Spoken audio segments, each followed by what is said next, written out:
attendre que les gens arrivent, Inch'Allah.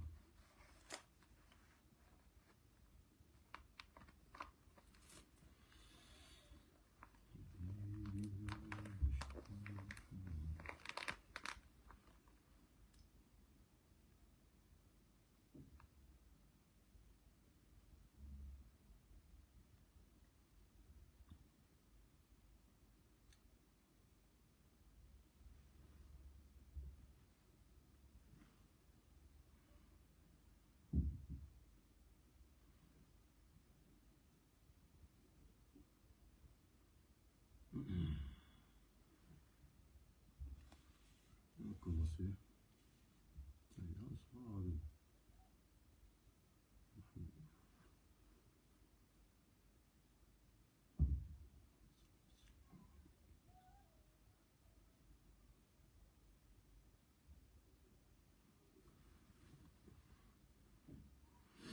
أعوذ بالله من الشيطان الرجيم. بسم الله الرحمن الرحيم. وصلي وسلم وبارك على سيدنا ومولانا محمد وعلى آله وصحبه والحمد لله رب العالمين.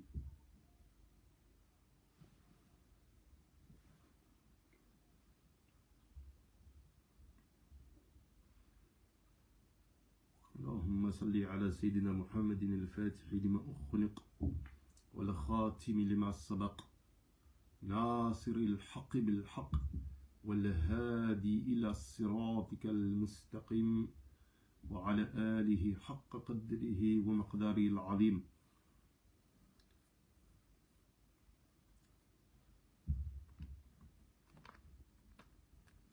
On est donc là sur le deuxième live bi'idhnillahi ta'ala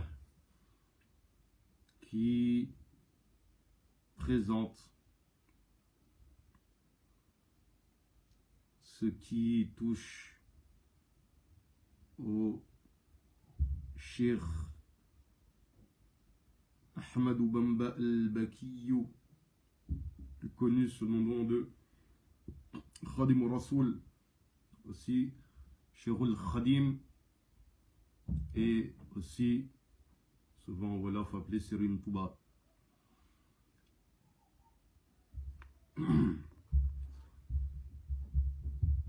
Cette fois-ci, on va plus se concentrer sur ce qui est venu, on va dire par la suite, l'héritage qui est le sien, ce qu'on appelle communément la confrérie mouride. Et le titre qu'on a donné justement à ça, c'est le tajdid en héritage. Et on va, Inch'Allah, prendre le temps de développer correctement cela. Pourquoi? Premièrement,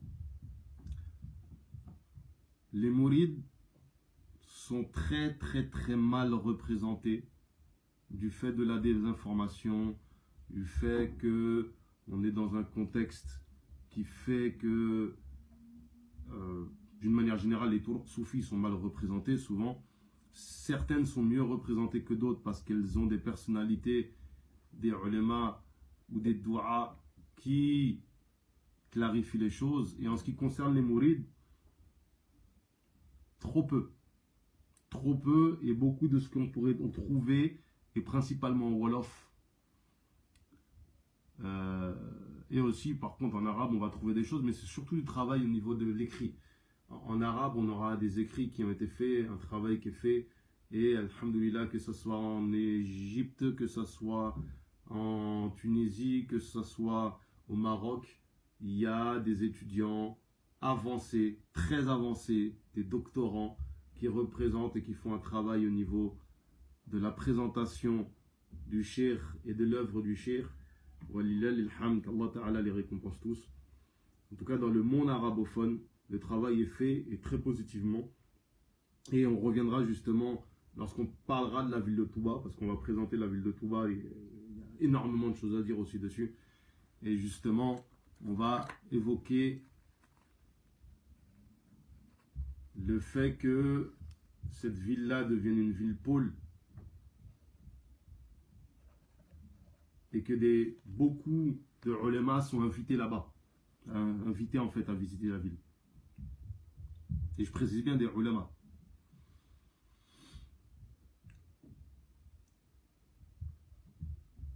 Il y a eu aussi des désinformations parce que des fois des reportages, il y en a un qui est célèbre, même un ou deux comme ça, qui a été fait par M6, vraiment qui pouvait poser un problème en fait dans comment étaient représentés les mourides. Et pendant même longtemps au Sénégal, c'était aussi comme ça. Donc c'est le premier aspect. Et ça, on a déjà plus ou moins clarifié en présentant le cheikh sous un angle qui n'est pas juste un angle de retracer la vie d'un alim, comment il a vécu, c'est un wali, etc. C'était plus, en fait, il a été dans tel contexte historique, ce qu'on a fait la dernière fois, alhamdoulilah, et où on montrait justement un certain nombre de choses importantes le concernant et comment est-ce que ces choses pouvaient nous enseigner, nous impacter, nous donner des informations sur nous en tant que musulmans, à l'heure où on parle comment vivre ou fonctionner, faire notre vie de musulmans dans ce pays qu'est la France. Parce que c'est principalement en fait, le discours s'adresse forcément en fait aux gens qui sont en France. Dans la continuité de ce qu'on avait fait la dernière fois, l'intérêt de présenter la confrérie et son organisation et comment elle fonctionne, justement, tend à enseigner, à apprendre certaines choses. On pourra parler par exemple du fait que l'une des premières mosquées qu'on ait eues à Aulnay-sous-Bois, qui était juste à côté des 3000, en fait, dans la zone pas millionnaire, c'est des mourides en fait qui avaient acheté un pavillon. Je crois que ça devait être la première ou la deuxième, en fait, bref, ça devait être plus ou moins à peu près en même temps. Et pareil, le fait que Cheikh Salih a acheté, donc Cheikh Salih, Cheikh Mohamed Salih, le fils de Cheikh, qui a été le dernier fils qui a dirigé la confrérie, qui est communément appelé Serine Saliou, avait acheté un ancien orphelinat, un ancien bâtiment de la DAS, qui est aujourd'hui la mosquée de Taverny.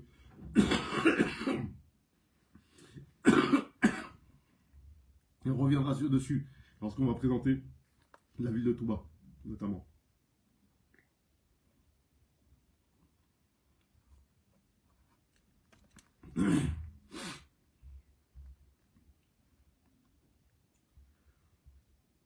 Donc déjà, en fait, en présentant la structure, on va présenter un certain nombre de choses. Alhamdulillah, on espère que ça sera bénéfique pour tout le monde. Bijahi, Shawul Khadim.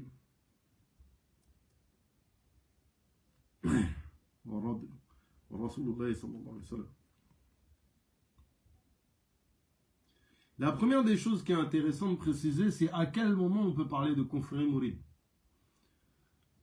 On peut situer deux instants importants. Le tout premier, c'est la rencontre de Cheikh Ibrahim Afal, Cheikh Ibrahim Afal, qui est, à n'en point douter, l'un des plus illustres compagnons, disciples, talibs de Cheikh. Une personnalité hors norme, extraordinaire, tellement extraordinaire que le Cheikh, le Alim, l'Alama, Arif Billah, Maoul Aynayn, a fait une khalwa pour être informé de sa réalité. Et en sortant de sa khalwa, il a fait un poème, il a dit, il n'y a pas d'égal, il n'y a pas d'égal dans notre génération.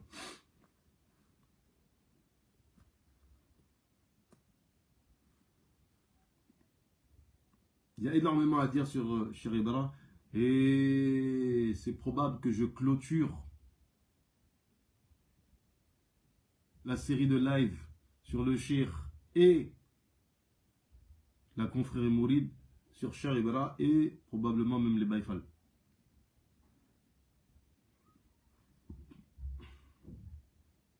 je pense que je vais me permettre de faire cela.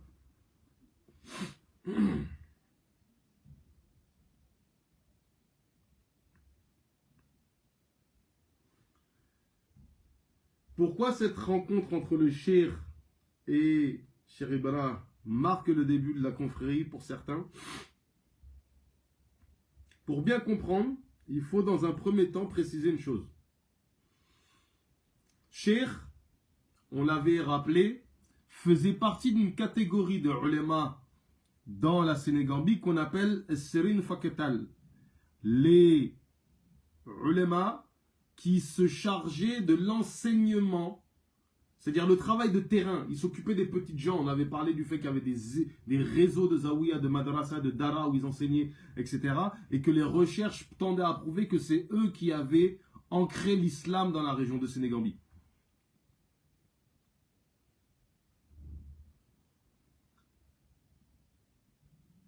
Ce qui avait de particulier en concernant Cheikh, c'est qu'il était issu de ce groupe de alim. Malgré cela, son père avait une place particulière auprès du Damel, donc du roi du Cayor, en l'occurrence la Diop.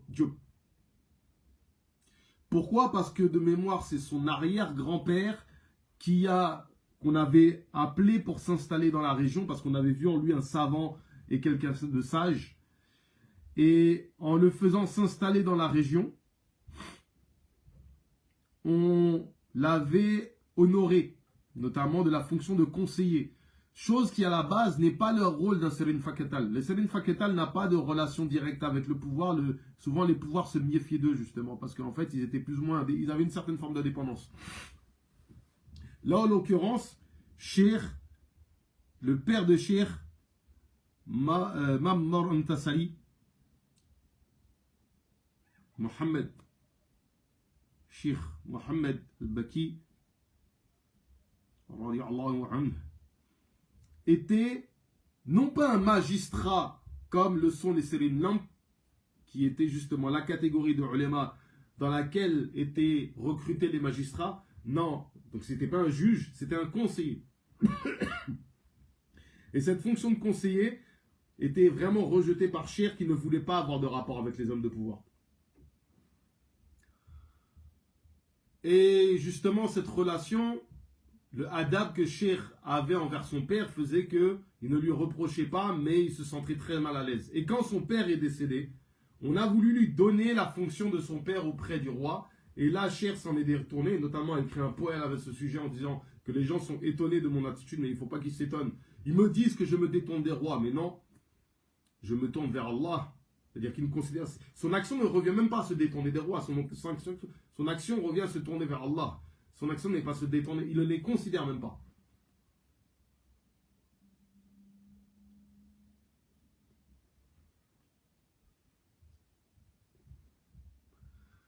Et donc, une fois que Cheikh a fait cela, donc les Serin Faketal sont des gens qui ont des écoles, forcément. Cheikh récupère l'école de son père, dans laquelle il enseignait déjà, il faisait la répétition.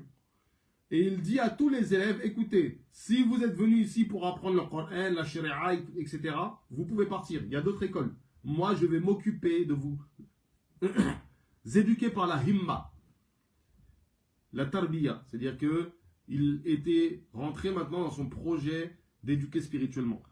En général, personne ne situe le début de la confrérie à ce moment-là. Du moins, j'ai pas ça en mémoire. On le situe au moment de Mbaké Kadior. Pourquoi? Parce qu'à un moment, Cheikh était installé là-bas et vient la rencontre avec Cheikh Ibra. Et je vais garder la présentation de la rencontre avec Cheikh Ibra qui m'a été transmise par l'un de ses petits-fils. Je vais garder cela. Mais juste, il faut savoir que lorsque Cheikh Ibra rencontre le Cheikh, lui fait bay'a.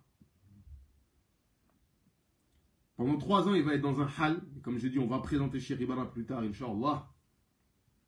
Mais ce hal dans lequel il est rentré a fait qu'il a été le premier à nous enseigner, à nous apprendre qui est le Cheikh Et tous les adab que l'on voit aujourd'hui dans la confrérie mouride en matière de comportement, par exemple le fait de se saluer de façon qu'on appelle en Wolof Sujud, c'est-à-dire en fait prendre la main et nous on n'embrasse pas la main comme ça, comme font certains en fait ailleurs. En fait on salue la main en fait en posant sur le front.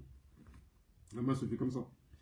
Ça, le fait de retirer le chapeau devant les chers. Quand vous regardez par exemple aujourd'hui, on le fait même des fois qu'on reçoit des appels téléphoniques de nos machers. Quand vous verrez un mouride présenté face, par exemple, à Cheikh Mohamed Muntaka, on ne met rien sur la tête. Un mouride traditionnel qui a été éduqué dans le adab, la première des choses qu'il fait quand il est face à un mbake, il prend ça, il retire ça, il met de côté, même s'il a le plus beau des turbans. Et les machers eux-mêmes, lorsqu'ils sont face à plus âgés qu'eux, ils le retirent de leur tête. Donc vous verrez par exemple des photos de Cheikh Mohamed Mbake plus jeune qui est face à son grand frère Cheikh Mohamed Al-Mustafa anhu, qui est le père de Salim Abdul Had, qui est moi ma silsila, mon muqaddam par lequel je suis relié à Shirul Khalim, entre autres. Il retirait son chapeau. Ce genre de choses, cette manière de s'asseoir devant les machires, baisser le regard, quand on nous appelle, Mbake, c'est comme ça qu'on répond. Tout ça, ces adab-là sont tirés de Mam Cheikh Ibrahim Afal. De Cheikh Ibrahim Afal. Il est celui qui a façonné l'identité des mourides de ce point de vue-là. En cela, beaucoup considèrent que le début de la confrérie commence avec lui parce que le cheikh prend sa dimension de cheikh, on le respecte comme il se doit à ce moment-là. Et comme je l'ai dit, il y a beaucoup à dire sur Cheikh Ibrahim. Mais en résumé, il y a des adab qu'il n'y avait pas avant lui. Ces adab vont être institués après lui. Et donc, toute l'identité mouride telle qu'elle est aujourd'hui, elle commence avec cette rencontre-là. Donc c'est pour ça que certains considèrent que la bay'a de Cheikh Ibrahim à Mbake Kadior est le début de la confrérie. Et je précise bien confrérie, et faites attention, à aucun moment encore j'ai utilisé le terme de tariqa. Et vous verrez pourquoi quand on va développer cet aspect-là aussi.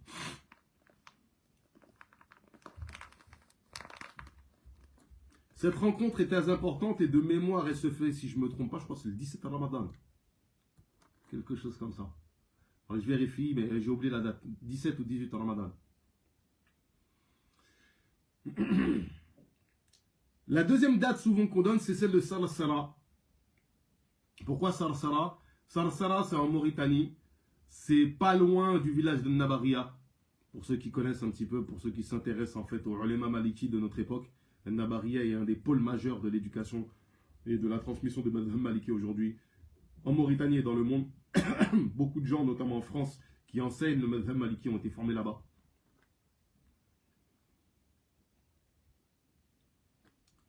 Et donc, Sarsara, pourquoi? Parce qu'à Sarsara, c'est là où l'identité de la tariqa mouride, le cheminement spirituel par Cheikhul Khalim, va prendre son identité propre avec un wird spécifique qui s'appelle al-wird makhoud min Allahi bi tariqatillahi bi wasitati rasulillahi sallallahu alayhi wa sallam. Le wird reçu d'Allah par l'intermédiaire du prophète Mohammed sallallahu alayhi wa sallam. Réduit le terme wird makhoud qui est reçu en 1321 la nuit de Laylatul Qadr, donc en mois de Ramadan. Une deuxième version est transmise en 1322, la nuit du Mawlid. Donc vous comprenez que après le live où on a présenté la notion de tariqa, etc., et qu'aujourd'hui la notion de tariqa renvoie de manière plus spécifique à la pratique spirituelle et donc souvent au wird dans lui-même, souvent le tariqa est quasiment synonyme de wird maintenant en fait. Vous comprenez pourquoi que on dit, certains considèrent que la tariqa, non pas la confrérie, la tariqa mouride émerge, apparaît à Sarsara. à cette date de 1322. Et faites vous-même la conversion en date grégorienne. J'ai pas ça en tête. Désolé.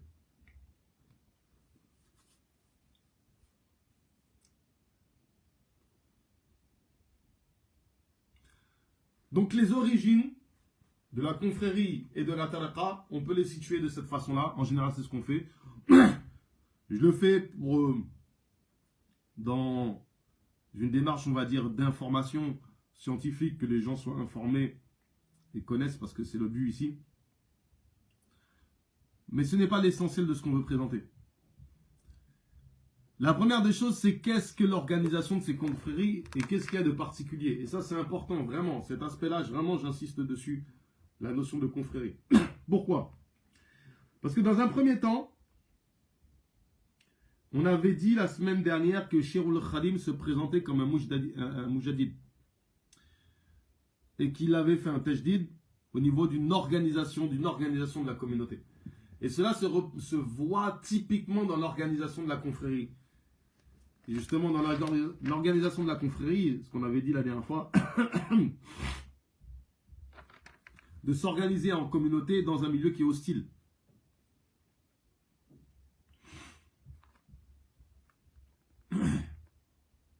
Mais maintenant, comment se présente cette organisation communautaire? L'organisation des mourides n'est pas pyramidale. Certes, il y a nécessairement la question du respect d'une digle, de l'ordre donné par les autorités. Ça, c'est incontestable. C'est-à-dire que remettre en question une digle, c'est limite, en fait, vous êtes taxé en fait d'hérétique au sein des mourides. C'est-à-dire, on va vous considérer comme quelqu'un qui n'a... On va pas dire qu'il est sorti de la confrérie, mais qui a fait quelque chose qui relève limite d'un péché, en fait. On ne remet pas en question ce que les machirs disent. C'est quelque chose qui est impensable.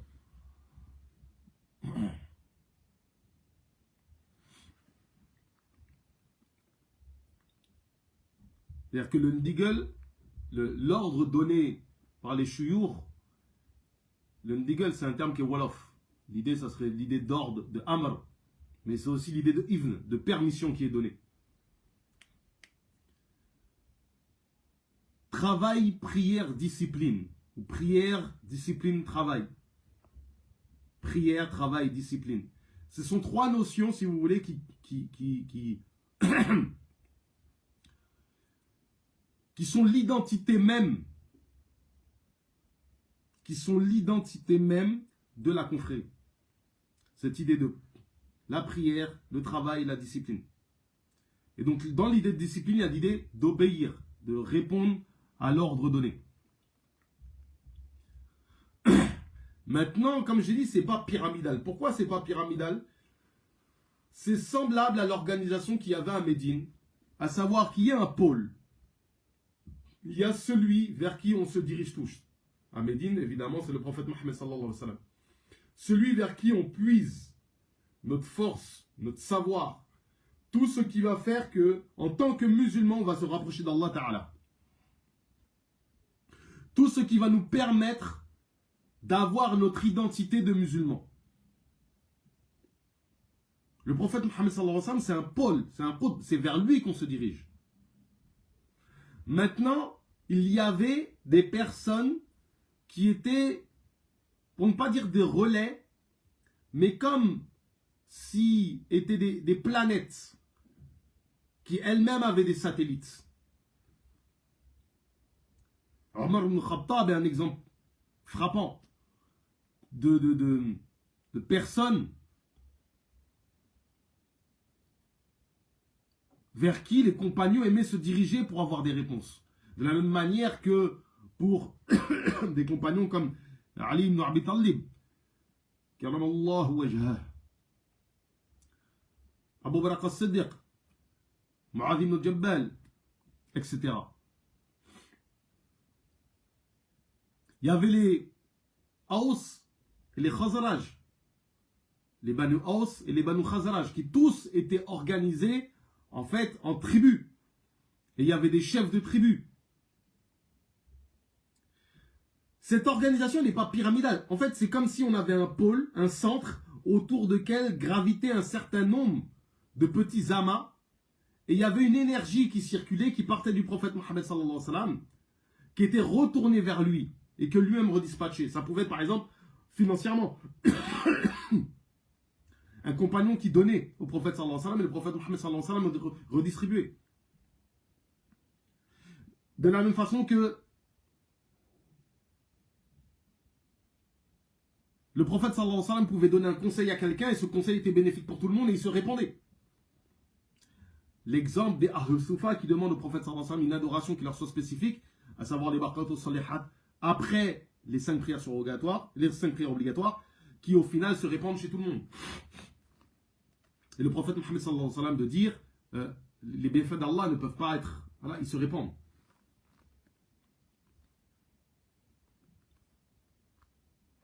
C'est-à-dire qu'il y a une force centrifuge.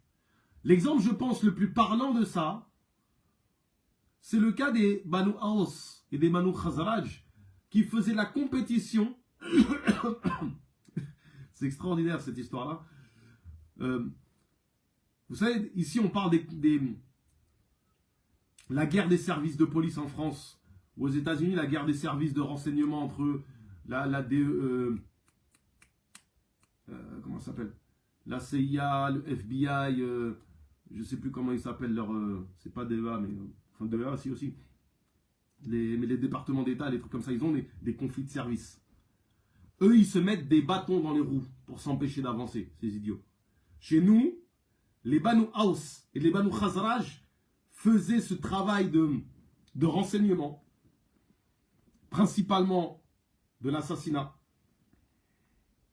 C'est bien le terme que j'ai utilisé.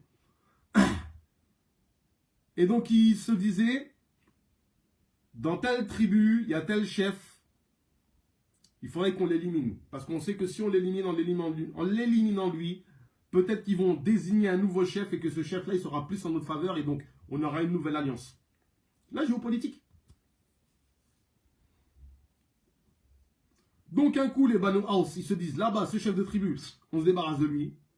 Les Banu Khazraj, ils ont vu ça, ils disent, ah, ils ont réussi à tuer lui.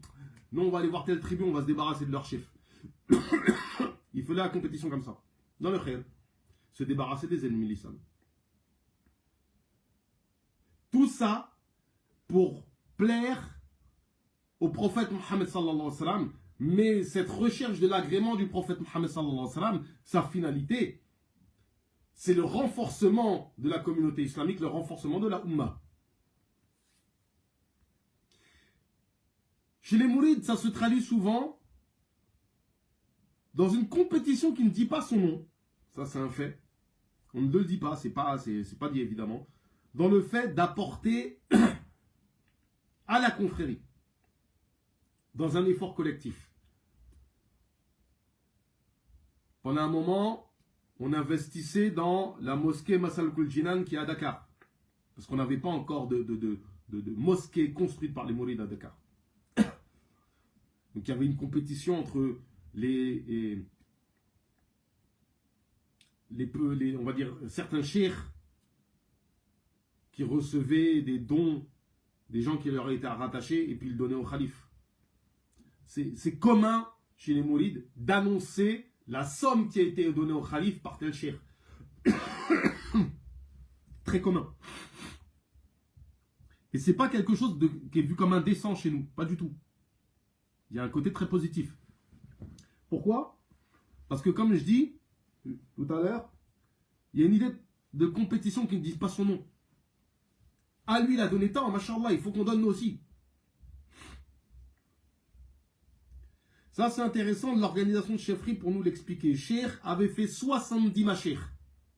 70 personnes qu'il a désignées, à qui il avait donné une khidma, un travail à faire. Une fois qu'il avait fini les shukran, il leur donnait le maqam, il les envoyait bâtir un village quelque part et il envoyait des gens régulièrement se faire éduquer chez eux. En fonction des profils, il savait chez qui il envoyait qui. Entre autres, il y avait ces personnes-là qui ont été désignées, des grands noms. Et bien sûr, il y avait ses fils qui sont pour beaucoup hérités de sa baraka. Non pas parce qu'ils sont ses fils, du moins, pas seulement parce qu'ils sont ses fils, parce que transmettre la baraka par le sang, cela est tout à fait possible, contrairement à ce que certains pensent. Chez nous, c'est très présent d'ailleurs. Et on peut le constater dans Surat al-Kahf, dans le récit justement avec Al-Khid, Moussa alayhi salam, où d'un côté des parents pieux font qu'on tue leur enfant pour justement qu'ils aient un meilleur enfant, et le cas d'un ancêtre, parce qu'on dit, certains Mufassirun disent que c'est pas le père mais le grand-père des deux orphelins qui étaient impieux et qui ont bénéficié de la baraka ici, à savoir le fait que Al-Khidr alayhi salam empêche le mur de tomber pour que ne soit pas découvert le trésor des enfants pour qu'ils puissent en bénéficier. Donc là on voit bien que c'est une baraka dont ils bénéficient par leurs parents. Et donc parmi ces fils, il y en a qui sont des grands cheikhs, des grands maîtres spirituels. Moi dans ma silsila par exemple, il y a Cheikh Mohammed al-Bashir qui a écrit la biographie du cheikh, qui est le père de Cheikh Mohammed al-Mustafa, qui est le père du khalife actuel, Cheikh Mohammed Muntaqa, qui était un immense savant, un immense arif billah, quelqu'un d'extraordinaire. Si les gens veulent lire une biographie de cheikh, qu'ils lisent la biographie écrite par Cheikh Mohammed al-Bashir, disponible en arabe, en arabe évidemment, parce qu'il est écrit en arabe et en français, et vous verrez le degré de science de l'individu. Quand vous lisez, vous n'êtes pas dépaysé, c'est du niveau de Razali. Mais vraiment, quand je dis c'est du niveau d'Al-Razali, c'est vraiment du niveau d'Al-Razali. Vraiment. C'est extraordinaire. Des grands ulémas, des gens extraordinaires. Cheikh Mohamed Salih, Cheikh Salih, c'est moi, ma génération, je me suis converti, je suis de la génération des enfants de Cheikh Mohamed Salih qui ont bénéficié justement de son époque, Cheikh Mohamed Murtada, etc. Tous ces gens-là étaient des gens, des maîtres spirituels, des vrais éducateurs. Et donc en fait, il faut comprendre que il y a comme une petite chefferie qui se met en place avec des petits khalifs, des petits héritiers qui eux gèrent en fait des disciples qu'ils ont hérités des fois de leur père ou pas forcément, qu'ils ont eu par eux-mêmes, etc., etc. Et donc tous ces gens-là font un travail, un effort pour justement bénéficier, faire la khidma. On a des images très récentes de Cheikh Muntaqa qui justement, tout en tenant son chapelet, travaille alors qu'il a plus de 90 ans, il est en train de porter des seaux de ciment que je pense, moi, je devrais porter en fait à deux mains, clairement. Quand je vois les seaux de ciment, tout le monde les porte à deux mains sauf lui. Juste.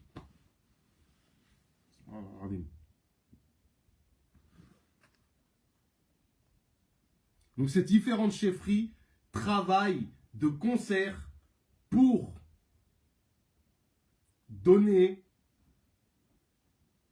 à la confrérie sa dynamique. À tel point que c'est connu. On dit que si le khalife dit il me faut autant, à la fin de la journée, il aura tant. Parce que les mourides vont se mobiliser. Et je pense qu'en matière de sacrifice, qu'on parlera de la ville de Touba et notamment de Touba Taverny, on va prendre le temps d'évoquer en fait cette notion de donner, d'engagement pour la confrérie et pour la communauté musulmane. Parce qu'en fait, ce n'est pas tant la confrérie. Pour nous, la confrérie n'est qu'une représentation miniaturisée de comment la communauté musulmane devrait s'organiser.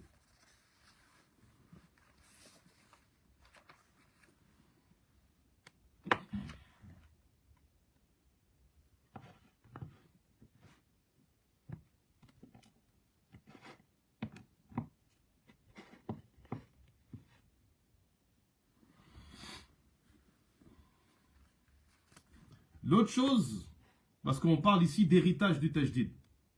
Là, on a parlé de l'organisation de la confrérie. Mais il y a une question, et c'est ça l'élément central, c'est l'héritage en matière de Tajdid.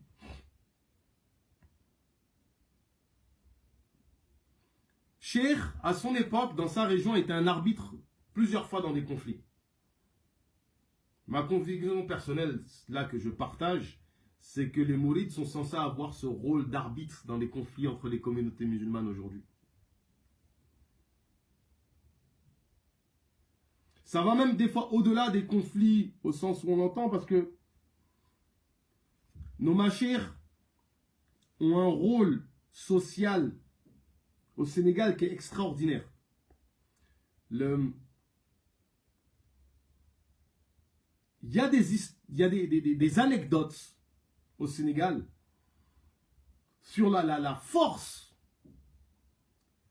le respect dont jouissent les chouyours, qui fait que ils arrivent à désamorcer des conflits sociaux juste en convoquant les gens.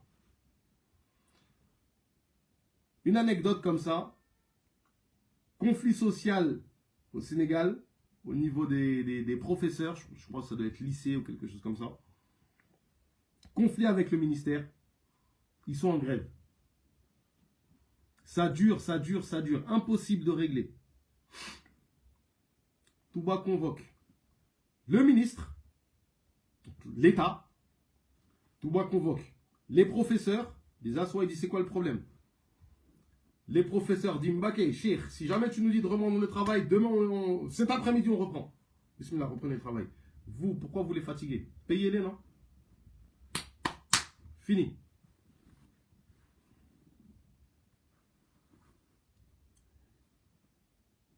Il y a quelques mots, c'est cette année. Conflit social extraordinaire. Les gens sont dans la rue. La police tabasse les gens. Il y a des morts. Le khalife dit stop. C'est quoi ces histoires? Pas chez nous. Stop. Stop. Ça s'est arrêté. Le lendemain, plus de manifestations. Les policiers rentrent dans leur caserne. C'est fini.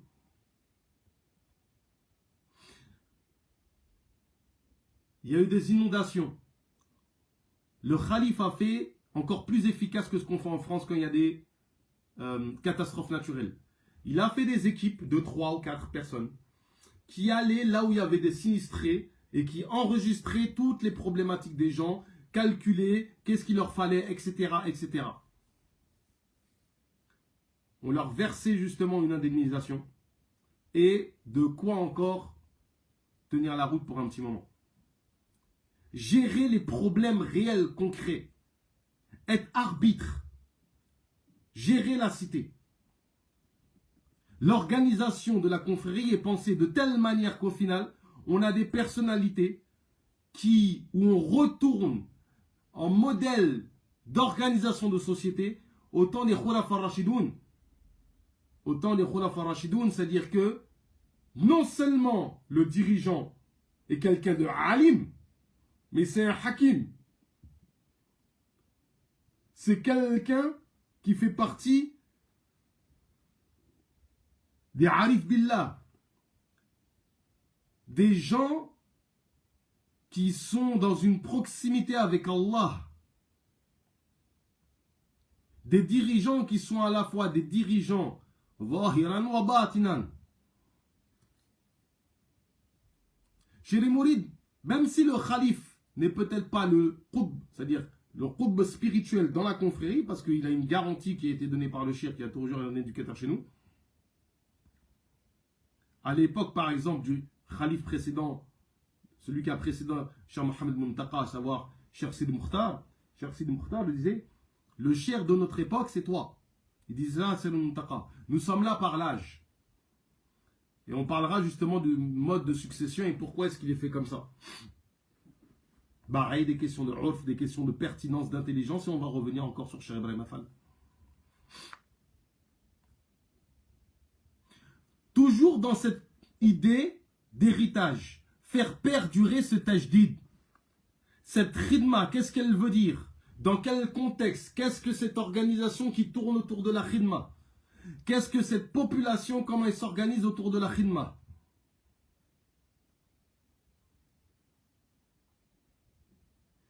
Renouveler en permanence cette khidma. Faire que cette khidma ne retourne pas à cet état de khidma pour le shir, ça s'arrête là. Non, cette khidma pour le shir lui-même doit indiquer que c'est la communauté qui doit en bénéficier.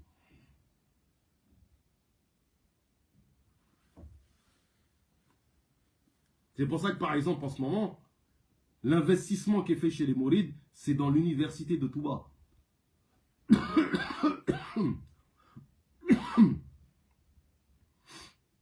Dans la même perspective, on parle de cette organisation communautaire. Cette organisation communautaire, elle doit être mouvante. Elle ne doit pas rester figée. Parce que l'évolution et la société dans laquelle on est, elle, n'est pas figée. Par conséquent, il faut constamment renouveler la manière de s'organiser. C'est-à-dire que financièrement, si on a un mode d'organisation qui financièrement tient au Sénégal, lorsqu'on est en France, c'est pas dit que cette organisation financière nous favorise ou nous garantisse une indépendance. Donc il faut repenser cette organisation. Pareil si on est dans d'autres régions, etc. Ça, comprenez bien que là, on parle de la confrérie mouride, mais il faut que les musulmans dans leur ensemble pensent comme ça. Et en fait, les mourides, dans leur mode d'organisation, normalement, sont censés transmettre ça. C'est ça, le travail de transmission, en fait, quand on parle de faire la khidma pour le shir et de transmettre l'enseignement du shir, principalement d'un point de vue organisationnel, c'est ça. L'indépendance financière est fondamentale.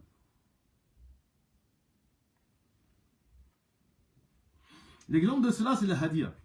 Cheikh a développé l'idée de hadiya, il a mis au centre de comment était développée l'indépendance financière des mourides à son époque, et jusqu'à aujourd'hui, on est encore dans ça. Quand les mourides donnent, c'est une hadiya. Notamment parce qu'ils donnent à leur cher, les mbakés sont des shurafa, d'accord? Et donc on ne donne pas la sadaqa à un sharif, on donne une hadiya. Ça fait partie des adab, ça fait partie de ce qui est connu. Lorsque vous étudiez notamment le chapitre de la zakah, vous apprenez que parmi les conditions pour les bénéficiaires, le fait qu'ils ne soient pas shérifs. Avec plein de détails. On ne va pas les évoquer ici, on n'est pas en cours de fiqh.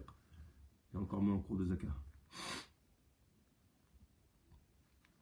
Donc la hadiya est centrale, il faut pas la mettre à côté, non. Mais il y a la question de, est-ce que la hadiya, par exemple, dans le contexte français, va nous donner une indépendance? Non, il faut repenser cette organisation financière. Donc cette idée de faire perdurer le tajdid, d'avoir le tajdid en héritage et de le faire vivre, de faire une baka, de perpétuer cela, cela fait partie de cet héritage dont on parle.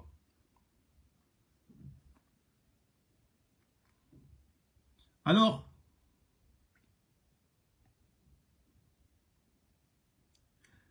j'ai parlé de la confrérie et du fait qu'elle débute, qu'elle démarre dans son mode d'organisation avec la bay'a de Cheikh Ibrahim Afal à Cheikh al-Khadim à Mbacké Kadior.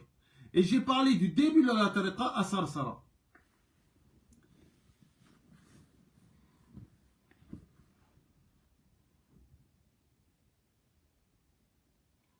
La tariqa mouride, le fait d'éduquer, de cheminer chez les mourides, on a, en matière de word, j'ai dit le word makhoud, mais pas seulement.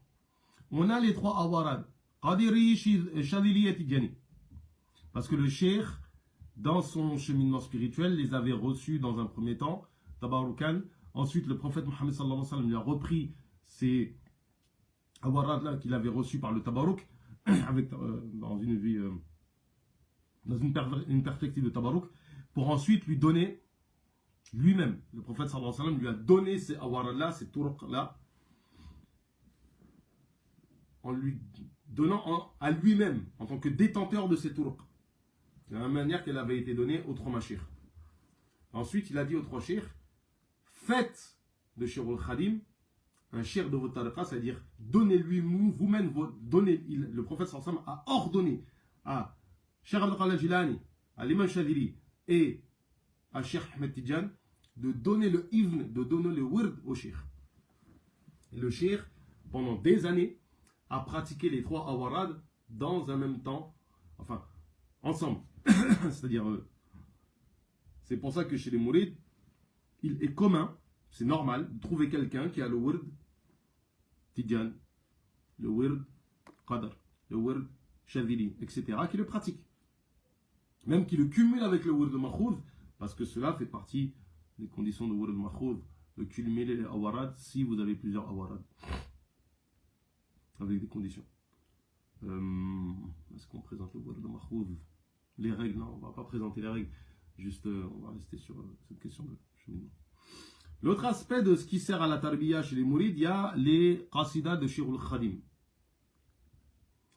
Les qasidas de Shir al-Khadim servent à la tarbiya conformément à ce que lui-même a dit. Que ce qasida amène à la hadara à l'instar d'un Shir Murabbi ou d'un Shir Muraqi. Il le dit, c'est Shir qui le dit textuellement.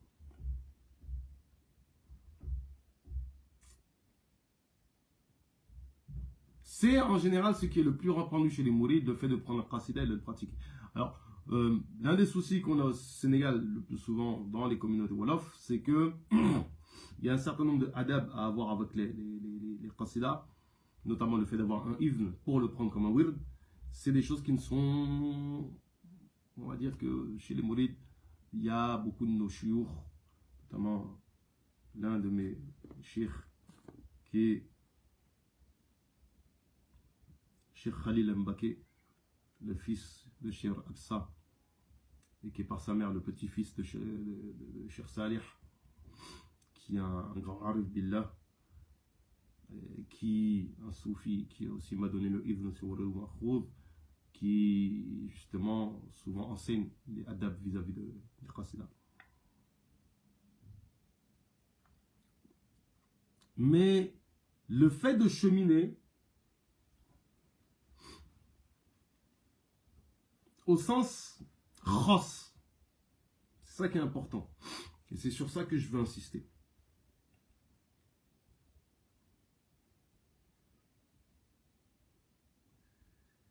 Si vous prenez une tariqa comme la tariqa Tidjani, il y a un aspect élitiste. Dans le sens où, lorsque vous prenez le wird, vous prenez la tariqa, il y a des conditions, etc. C'est pas n'importe qui la prend, n'importe comment. Il y a un engagement, il faut le respecter. Le frère Tidjane, je crois qu'il y en a quelques-uns qui regardent, savent très bien de quoi je parle. Et parmi mes amis proches, certains sont des muqaddam. Et si vous allez voir, vous dites, mais tu pourrais le donner à quelqu'un comme ça qui vient de voir. Il va dire, non, je ne le donne pas. Je connais des muqaddam, des amis muqaddam qui disent, je sais c'est quoi la responsabilité, je ne le donne pas. Pour que je le donne à quelqu'un, il faut que la personne réponde à certaines conditions. Des conditions que des fois eux-mêmes se fixent, qui sont au-delà même de ce qu'il y a dans les conditions en tant que telles. C'est-à-dire que si lui ne voit pas chez la personne un azm, une détermination particulière, il ne lui donne pas. Il ne voit pas chez la personne certaines qualités, il ne lui donne pas. Donc il y a cette idée d'élitisme. C'est pas tout le monde. Chez les mourides, au niveau de la confrérie, il n'y a pas cela. Au niveau de la tariqa, par contre, si. Par exemple, il y a une condition dans le Wird al-Makhouz sur laquelle il y a divergence. Est-ce que c'est une condition de validité du Wird de le prendre dans les mains de quelqu'un de manière d'avoir un talqin spécifique, une initiation particulière, que quelqu'un en partie, que te donne l'autorisation, un ibn khas qui soit spécifique à toi. Deux avis. Un avis qui est celui qui dit que c'est une obligation, c'est une condition de validité. Si tu n'as pas ça, tu fais le Wird al-Makhouz, c'est des mots que tu as dit. Tu as la baraka, tu as le hajar d'avoir récité des lettres de zikr, oui, mais tu n'as pas le hajar du Wird al-Makhouz tel qu'il a été donné au shir. Parce que tu n'as pas le ibn. Un autre avis, qui est celui de ma silsila, c'est que non, c'est une condition de perfectionnement. Mais les mashir de ma silsila, de qui je l'ai reçu, disent tu ne le donnes qu'à celui dont tu sais qu'il est apte à respecter les conditions du wird. À tel point que j'ai déjà vu des cas où on le refuse à des gens, pire, on le retire à quelqu'un qui avait commencé à le pratiquer. Alors que chez nous, ce n'est pas une obligation qu'il le demande. Il aurait pu le pratiquer, il le fait, il n'y a pas de souci. On lui dit, ouais, bon, condition de perfectionnement, on demande le ibn. Non, on lui a dit, toi tu fais pas. J'ai demandé, mais que je sois pas fou, c'est parce qu'il n'est pas apte, c'est ça. On m'a dit exactement, c'est pas tout compris. C'est-à-dire que même l'avis qui est plus large, qui dit oui, mais en fait, tu n'as pas besoin pour que ton acte, pour la validité de la pratique de Wird al-Makhouz, d'avoir un ibn khas, ils te disent oui, mais on peut te le retirer. On peut te dire de ne pas le pratiquer. Alors que, normalement, c'est... Voilà, donc, les deux avis, en apparence, pourraient s'opposer. Mais quand on regarde l'avis qui dit que c'est une condition de perfectionnement, on regarde qu'il est, au final, très, très, très sévère. Parce que je dis clairement, moi j'ai vu quelqu'un qui en a retiré, un cas de quelqu'un qui en a retiré l'autorisation de pratiquer le jeûne. Parce qu'il n'était pas apte à le pratiquer.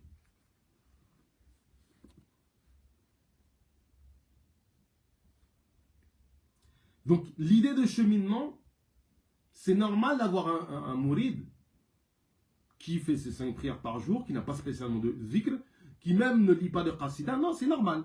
Parce qu'il est lié au cheikh par la silsila, par la bay'a. Et c'est l'un des aspects du tajdid qu'on a, si je me rappelle bien, qu'on avait évoqué, ce tajdid de la bay'a qui est justement d'organiser la confrérie, d'organiser la communauté. Et de faire en sorte que la communauté soit organisée autour d'un maître spirituel qui, par sa basira, va donner une direction même dans les affaires de la dunya. Bien sûr, ces affaires de la dunya pour qu'elles aient un bénéfice pour l'akhira. C'est ça qui est important de prendre en considération.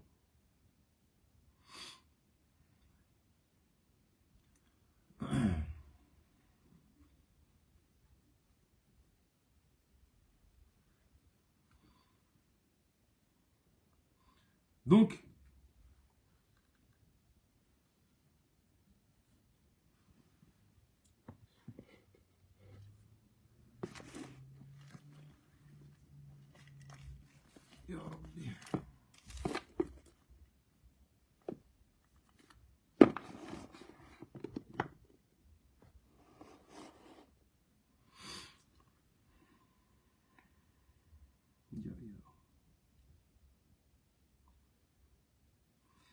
en cela, c'est normal en tant que mouride de faire bay'a et de même pas de recevoir de directive spirituelle.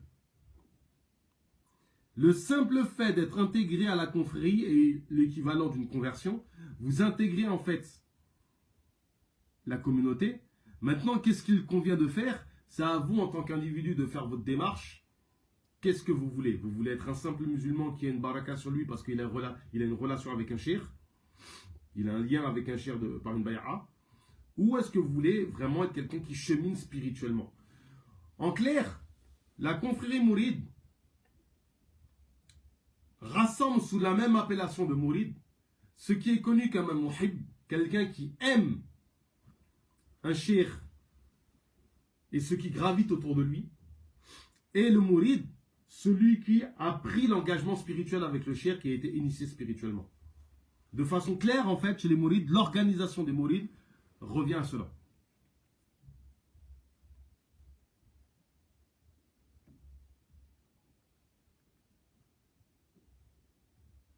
Le dernier point maintenant qu'on va aborder, et à mon avis qui est un point qui est assez extraordinaire, un autre élément de l'identité des mourides, très très important, Touba. Touba, c'est le mot dans le Coran, dans la Sunna, At-Touba li Ghuraba, dans Surat Al-Ra'd. Je crois que c'est At-Touba li Mu'minin, si je ne me trompe pas, le verset.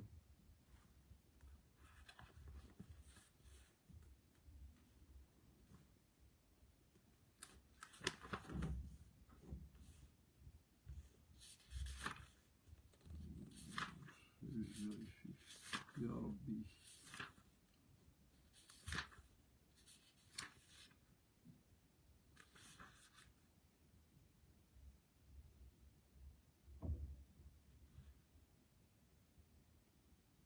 Moi, je ne me rappelle pas du verset.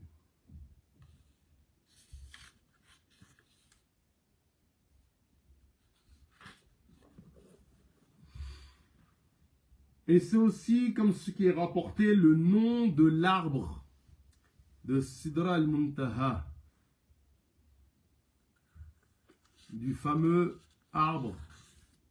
C'était Touba lahum wa husnu ma'ab. Voilà, c'est le verset.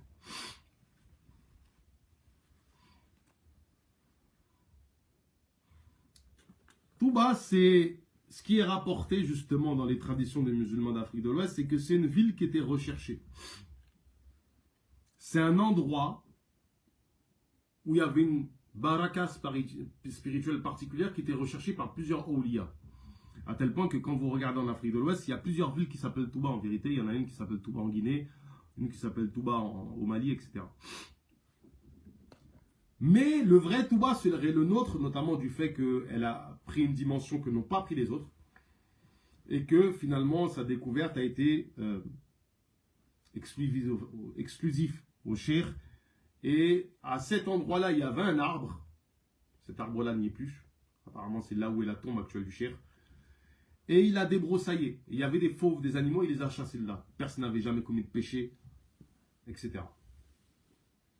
Il a bâti sa cité.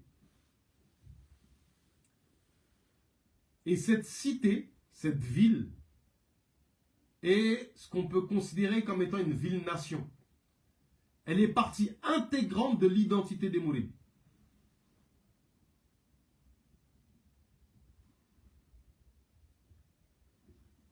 Elle est non seulement un point de ralliement, mais elle est ce qui va faire que les Mourides vont s'identifier lorsqu'ils sont hors du Sénégal et qu'ils établissent un lieu qui va être un lieu de rassemblement pour eux tous. C'est comme ça qu'ici, en Ile-de-France, on a Touba Taverny, on a Touba Aulnay, et maintenant c'est Touba, c'est Cergy. C'est pas Cergy, j'ai oublié comment ça s'appelle une ville là-bas dans 95 ou 78. Il y a Touba Anvers, Touba Lyon, Touba Toulouse, Touba Marseille, etc. C'est-à-dire que c'est des daras, ce qu'on appelle nous daras, qu'on pourra traduire par Zawiya, qui sont Touba. Et il faut savoir qu'on prend un hymne pour bâtir pour avoir ces lieux-là.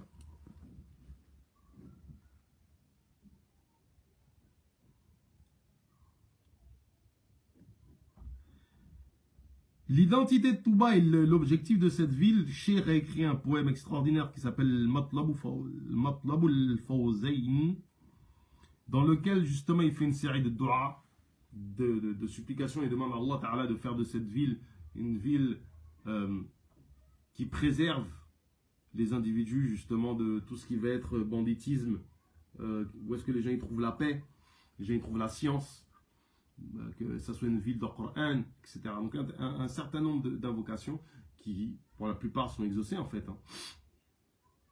Par exemple, sur la question de la science, on est en train c'est une ville de science où il y a énormément de personnes qui étudient la charia. Mais là, il y a une question d'institutionnaliser la chose justement avec l'université. Au Sénégal, c'est le lieu où il y a le plus de madrasa, d'écoles coraniques. C'est très répandu. Vous marchez dans la ville de Touba, vous êtes perdu, vous savez parler arabe, on va vous trouver quelqu'un pour vous répondre et vous donner votre chemin, c'est très facile. Mais il y a des gens qui parlent anglais, qui parlent toutes les langues. Vous allez trouver énormément de gens.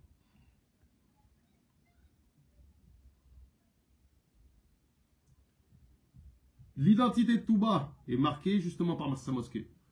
Sa mosquée, elle est là, entre autres, pour rappeler la finalité de cette ville. C'est une ville qui est bâtie pour la ibadah. C'est une ville qui est bâtie sur cela, qui est construite pour cela. Elle est construite pour cela et sur cela. À tel point que, depuis le début de la construction de la mosquée, jusqu'à très récemment, il y a 10 ans à peu près, on n'arrêtait pas de remettre la mosquée au centre de la vie des gens en disant il y a telle chose à faire, à construire dans la mosquée, tel minaret à construire, il y a tel travaux à faire, etc. Pour rappeler quelle est la place de la ville. Parce que quand vous voyez géographiquement comment est organisée la ville la chose centrale, qui a sa place centrale, c'est la mosquée. Les quartiers ont tous des noms qui renvoient à des notions spirituelles. Daruminan, qui est le quartier par exemple de la famille de Cheikh Mohamed al-Bashir, de Ruquddous, etc., etc. C'est-à-dire que l'identité même qui façonne la ville et donc qui façonne les mourides, qui en fait une ville-nation, elle est marquée par ce que je viens de dire, à savoir cette identité spirituelle. La ville, sa finalité, son rôle est spirituel.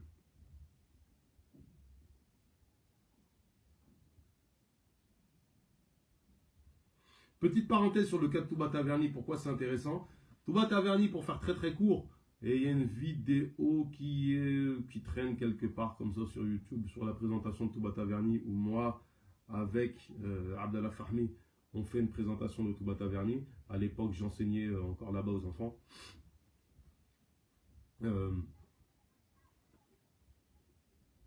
Pour faire très court, les musulmans de Taverny cherchaient quelqu'un pour acheter la maison.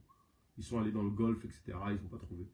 Et on les ramène à Touba, comme ça on leur dit bon venez, les gens ils imaginent là, on les ramène au Sénégal après être partis dans la péninsule arabique. Ils se disent qu'est-ce que des noirs vont nous aider, plus au Sénégal, un pays pauvre, ils ont rien là-bas. On les ramène devant Cheikh Salih, Cheikh Mohamed al-Salih, Salim Saliou, radiyallahu anhu.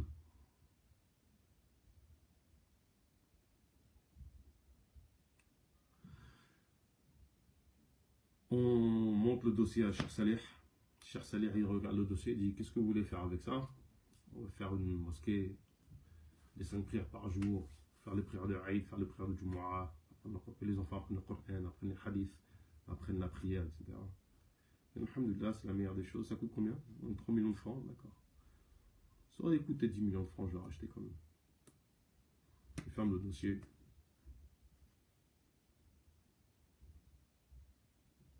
Il leur donne les 2 700 000 qui manquaient. Et les 300 000 qu'ils avaient déjà payés, ils disent ça c'est de ma poche, je vous le rembourse. Les 2 700 000 viennent de l'argent en fait, des mourides, des hadiyas des mourides. Les 300 000 francs viennent de ma poche. Il était riche parce qu'il avait tout un complexe agricole, etc. Après le com qu'il avait mis en place, c'était le plus grand des agriculteurs du Sénégal. Le plus grand producteur agricole. Donc il a laissé sa cash. Il y a une équipe qui est venue gérer les affaires ensuite à Taverny. D'ailleurs, le maire de Taverny s'est déplacé pour aller voir qui est cette personne qui achète cash money une maison et qui ne se déplace même pas. Il n'a jamais mis ses pieds en France. Et qui en plus en fait un waqf pour les musulmans de France. Donc, Touba Taverny, c'est ça, c'est une extension, pour ne pas parler d'une ambassade de la ville-nation qu'est Touba. Dernière des choses, on conclura sur ça, Inch'Allah, une grande démystification, le Magal de Touba. Alors certains, doués de peu d'intelligence, de peu de connaissances, quand ils voient écrit par un kafir le mot pèlerinage, ils entendent Hajj. Ils ne savent pas que Hajj, c'est une adoration spécifique particulière, un rite avec des règles, etc. C'est tout un développement dans les koutoub de fiqh. Sauf que le mot pèlerinage en français, c'est un terme extrêmement large qui peut désigner n'importe quoi, je sais pas. Il y a des gens qui font le pèlerinage pour aller sur la tombe du général de Gaulle ou sur la tombe de Jimi Hendrix. C'est des trucs totalement aberrants. Mais cette idée de pèlerinage, de notion de marcher dans une dimension spirituelle, etc., c'est pas spécifique au Hajj en langue française. Quand on vous dit pèlerinage à Touba, posez la question de est-ce qu'en fait le mec qui écrit c'est un musulman qui comprend, il connaît ce qu'il est en train d'écrire ou pas. Évidemment que non. Donc non, ce n'est pas un pèlerinage dans le sens où ce n'est pas un Hajj. Le Magal de Touba, premièrement, c'est quoi? Cheikh, il y a une date précise qui est le 18 Safar, qui correspond à une réalité spirituelle en ce qui le concerne. Des dons qu'il a reçus d'Allah, etc. Et que ce jour-là marque cela. C'est le jour où il part, le jour où il revient. Ce jour-là, le 18 Safar, marque énormément de choses. L'anecdote est extraordinaire, c'est que le 18 Safar est aussi le jour où Cheikh Ahmed Tidjane a reçu son wird. Très intéressant. Toujours est-il que cette date-là, pour le cheikh, représente quelque chose. Et donc, quand il revient de son exil au Gabon, il rassemble des gens, sacrifie des animaux, appelle des lecteurs de Coran, appelle des lecteurs de Qasida, nourrit les gens et dit ce jour-là, c'est un jour de réjouissance. Je me réjouis de ce que Allah Ta'ala m'a donné. Bien sûr, il le faisait tous les jours, mais ce jour-là, il a marqué ce jour-là. Pourquoi? Pas pour lui, pour nous, les mourides, pour dire, vous, ce jour-là, prenez un jour dans l'année, et c'est moi qui vous le donne ce jour-là, où vous participez à cette louange que je fais. Parce que moi, tout seul, ma louange ne va pas suffire pour louer Allah à hauteur de ce qu'il m'a donné. Donc, louez-le avec moi pour tenter de louer tant que faire se peut à hauteur de ce qu'il m'a donné. Autrement dit, nous, les mourides de Dizit Safar, ce que l'on fait, c'est qu'on remercie Allah d'avoir donné ce qu'il a donné au cheikh. Parce que ce qu'il a donné au cheikh, on en bénéficie d'une certaine manière. Pour être clair, le magal est la mise en pratique du verset de Coran. C'est pas plus compliqué que ça. Ça revient à nourrir les gens, leur donner à manger, faire du zikr, lire le Coran, lire des qasida, etc. C'est aussi simple que ça, c'est pas plus autre chose que ça. Pourquoi maintenant on se rassemble à Touba? C'est une fatwa qui a été donnée par Serin Abdullahad, Cheikh Abdullahad, le troisième calife du Cheikh. Parce qu'à l'époque, au Sénégal, le magal commençait à y avoir, il y avait des bid'a qui se mettaient en place. Les gens faisaient, le magal le faisait étaler sur une semaine, justement parce que comme il y avait tel village qui faisait le magal, tel village en fait, les gens se déplaçaient à tel village pour manger chez les uns, les autres. Enfin bref, ça devenait du grand n'importe quoi. Donc il a dit là, c'est fini ces histoires-là. Le magal, vous venez le passer à Touba. Vous quittez chez vous, vous venez à Touba pour le passer, pour que ça se calme ce que vous êtes en train de faire.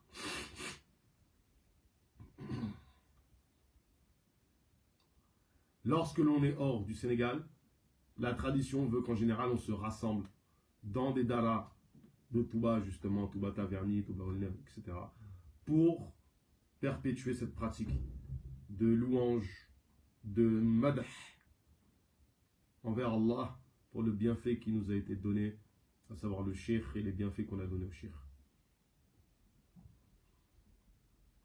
Donc, ceux qui seraient tentés de venir nous dire, vous faites le pèlerinage, je sais pas quoi, j'ai envie de leur dire j'ai pas encore monté ma société de location de cerveau, donc je peux rien pour toi pour l'instant.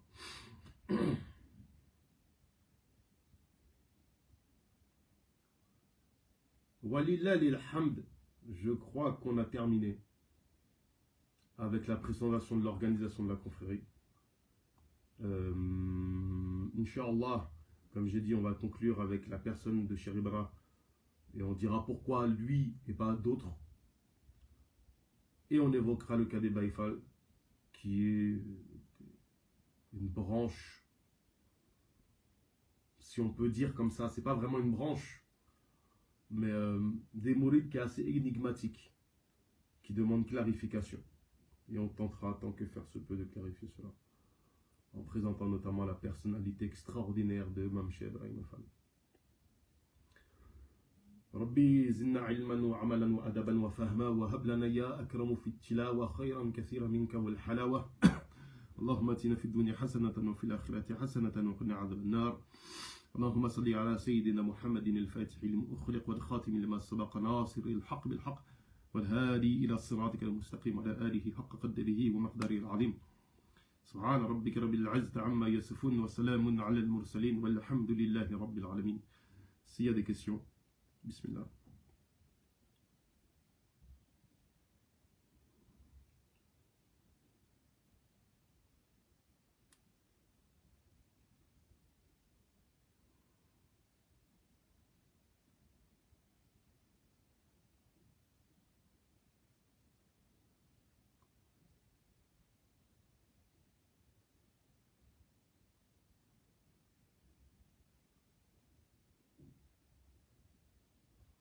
وفيك بركة.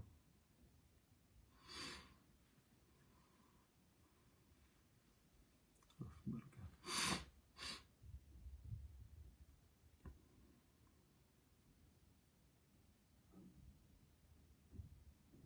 pareil, il y a. Après, au niveau des enseignements en tant que tel, de manière pratique, évidemment, des questions qui pourraient. J'ai encore des besoins, questions plus privées, il n'y a pas de souci. Le magal, en pratique, ce qu'on fait, c'est nourrir les gens. C'est-à-dire, techniquement, quelqu'un, un mouride, en fait, peut faire le magal shawi. C'est-à-dire que lui, il prépare à manger, il invite les gens, on lit du Coran, on lit les qasidas, on fait du zikr. Et tout ça est donné hadiya au shir, en fait. C'est-à-dire que ça soit donné au shir pour que lui-même puisse, en tant que récompense, pour que justement ça. L'objectif, c'est la louange à Allah, en fait. C'est louer Allah pour ce qu'il est, les bienfaits qu'il a. C'est évoquer les bienfaits qui ont été donnés, d'une part, et évoquer les bienfaits qui ont été donnés, c'est une forme de shukr. Donc l'idée, c'est ça, en fait. C'est ça qu'il y a derrière. Donc en pratique, principalement, c'est le fait de nourrir et de manger. Si vous allez au Magal à Touba, c'est pas compliqué. Vous ne mourrez pas de faim. Pendant une journée entière, vous allez manger. On tue des chameaux, on tue des bœufs, on tue comment ça s'appelle, on tue des moutons, on mange du poisson, ça n'arrête pas, quoi.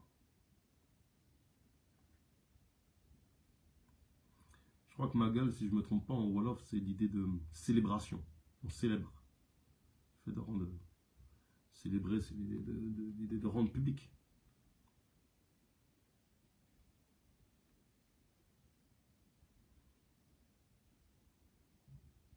Donc bien sûr, évidemment, je le répète encore une fois, l'idée que certains parlent de pèlerinage parce que tout le monde se déplace à Touba pour aller faire le Magal là-bas, c'est dû à la fatwa de Sir al-Bulahad, d'une part, premièrement. Mais l'essence du Magal, c'est pas aller à Touba en fait. Pas du tout. Pas du tout, du tout, du tout.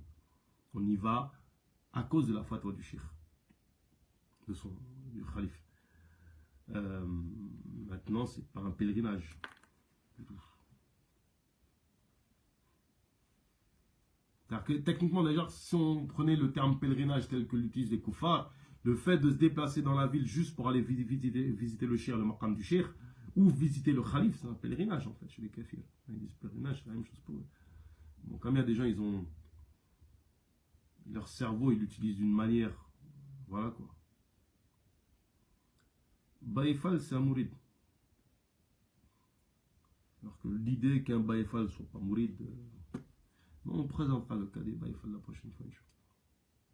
On va bien parler de Sharbala. On va évoquer la situation des baïfal, le cas des baïfal, qui sont des gens énigmatiques. Et pour ceux qui sont des baïfal vraiment, pour de vrai, on est face à des gens assez extraordinaires. Des gens qui ont une force, c'est assez phénoménal.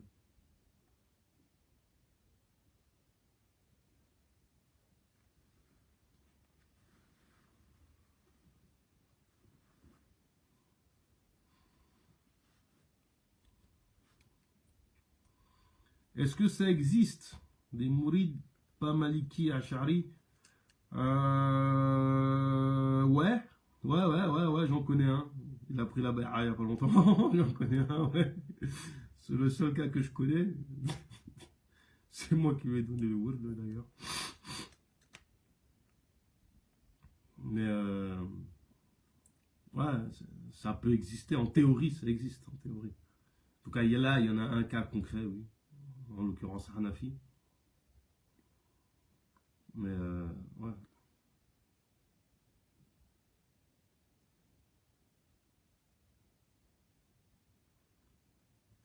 Ben, il y avait eu un débat, il y a plusieurs années de ça, entre divers ulémas de la ville de Touba, sur être mouride, est-ce que ça implique d'être maliki ou pas? Alors, j'ai pas le nombre des ulémas qui ont discuté, vraiment. Mais je sais qu'ils étaient beaucoup et qu'il n'y en a qu'un seul qui a dit oui. Et les autres, ils ont dit non, mais arrête, ton tarasso, il y a des limites. Alors moi, je n'ai pas spécialement d'avis à avoir, Mais c'est vrai qu'on peut s'interroger sur certains ouvrages comme Tazawwur Sirar, par exemple, qui est un texte qui se base sur le fiqh maliki. Comment aborder cette question-là.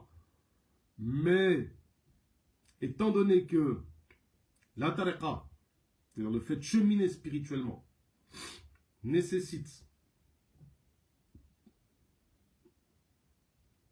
de connaître ses obligations religieuses sans rentrer dans des débats de quelle école tu suis, et que les horaires du Wad al-Mahfouz sont adaptés à n'importe quelle école juridique.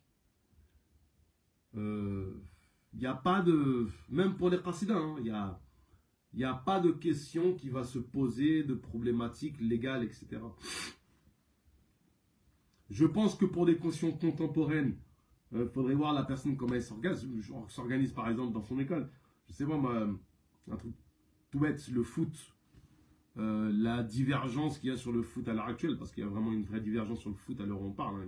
Il y a des ulémas qui l'interdisent. Nous, à Touba, c'est une interdiction catégorique. C'est-à-dire que c'est interdit de jouer, de regarder les gens qui jouent, de passer le salam aux gens qui jouent et qui regardent les gens qui jouent. Mais textuellement, c'est une fatwa qui existe, qui est donnée par Sayyid Shuaib Abou Kébé, l'un des fils de Shir, qui a écrit un livre qui est très important en Wolofal. Donc c'est du Wolof écrit en langue arabe, en écriture arabe.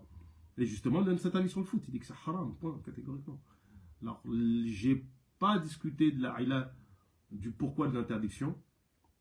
Je la suppose fortement, parce que de prime abord, en fait, le foot rentre dans toutes les cases du verset du Coran qui donne les ilal du pourquoi on interdit les jeux de hasard.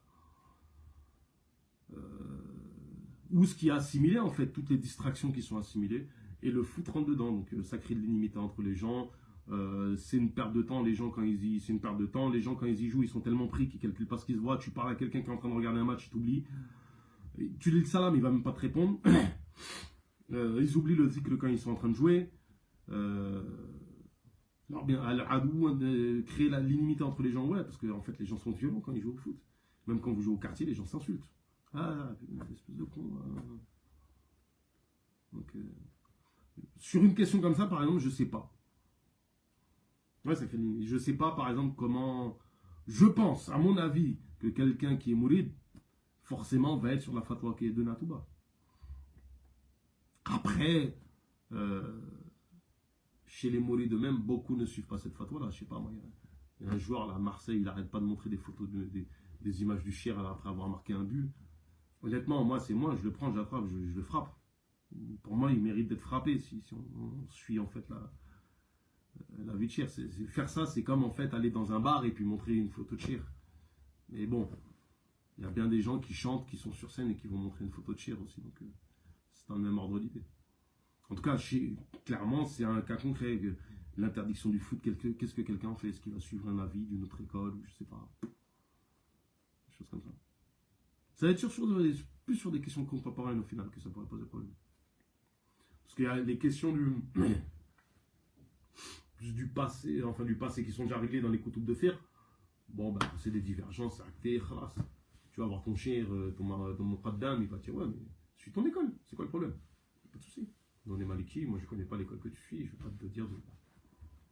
Sachant que même chez les mourides, le fait d'étudier avec un cheikh maliki qui n'est pas mouride, c'est répandu. Nous, il y a un lien, c'est presque un jumelage entre Nabaria et Touba. C'est quasiment un jumelage. Les chouyours qui sont à Touba, qui ont étudié à Touba, les fuqaha qui sont à Touba, ben, une partie de leur... soit ils ont été formés par Cheikh Abdelrahman, l'un des plus grands faqih, voire peut-être le plus grand faqih de la confrérie, voire du Sénégal. De l'autre côté, les autres sont formés par les mashir de Nabaria. Et souvent, en fait, ils ont eu les deux.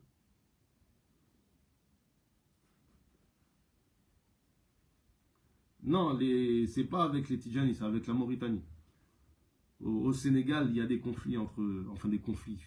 C'est un grand mot. Il y a des petites frictions comme ça entre les gens qui connaissent pas grand-chose. Mais une fois que tu vas en Mauritanie, on est sur autre chose. Nabaria et Touba, c'est par exemple quand Serim Muntaka reçoit les ulama pour le projet de l'université, Il y a des ulama, il les reçoit, c'est un groupe. Il a plusieurs ulama, une dizaine, quinzaine, vingtaine, 50 devant lui. Sherba, il le reçoit tout seul. Il est assis à côté de lui. Les images qu'on a de Sherba avec Salim Muntaka, ils sont l'un à côté de l'autre. Quand il était plus jeune, Sherba, par exemple, il s'asseyait au pied de Cheikh Murtada. Le cheikh avait une proximité avec tous les chouyours. Alors, il était de la même famille que El Hajj Maliksi.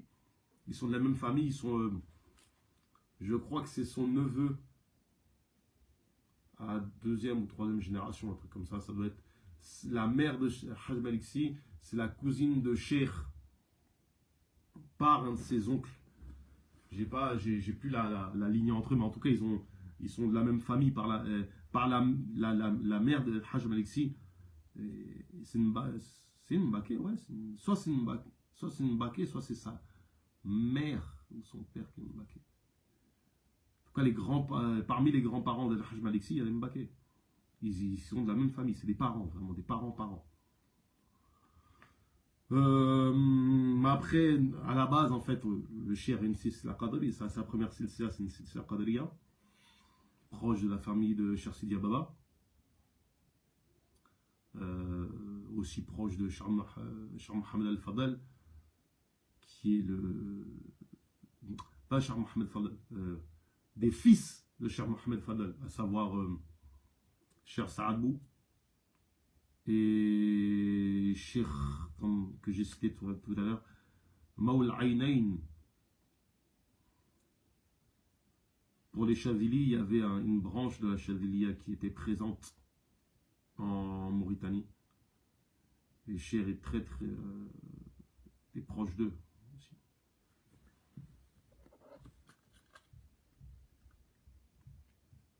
D'une manière générale, en fait, les ulémas de la région cherchaient tous la proximité de Cheikh parce qu'ils avaient reconnu en lui le plus grand des awliya de leur époque, le plus grand des ulémas de leur époque, etc. C'est notoire, ça. En Mauritanie, il n'y a même pas de discussion. Les discussions qu'il y a au Sénégal n'existent pas en Mauritanie.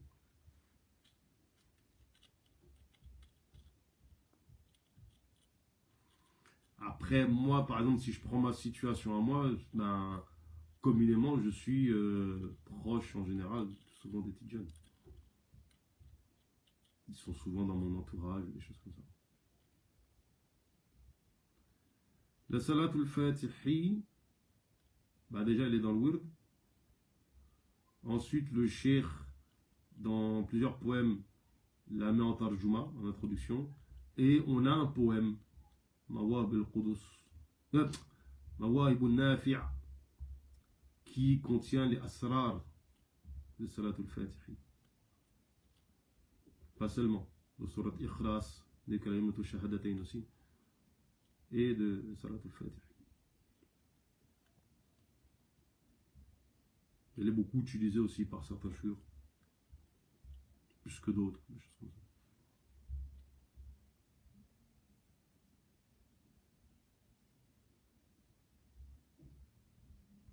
Walillahi alhamd.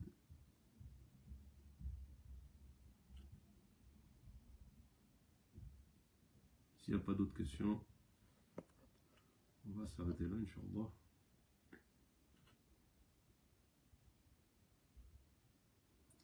سبحانك اللهم وبحمدك أشهد أن لا إله إلا أنت واستغفرك واتوب إليك.